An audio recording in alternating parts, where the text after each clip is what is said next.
वाह, इशारा करता हूं, हल्का बढ़ा दीजिएगा, थोड़ा सा डीले। बताइए, एक माइक नहीं संभाल रहे हैं तो मेहरारू कैसे संभालिएगा? वो तो यहू से टेढ़ होली सब।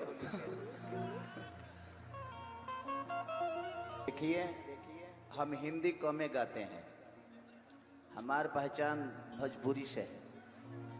तो यहाँ भोजपुरी तो करीब करीब सब लोग आधा बुंदेलखंड तो भोजपुरी हो गया है। हमको लगता है कि बाबा जी आधा लोग इधर ही बस गए हैं। अब कुछ जमीन हमको भी सोच रहे हैं जे ले लेते हैं नितिन भैया से बोल बोल के ना। हाँ, आने जाए में तेल बहुत लगता है, आना जाना लगा रहेगा।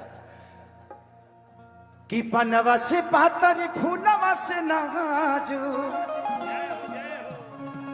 अरे हई मोर माई महारानिया रे।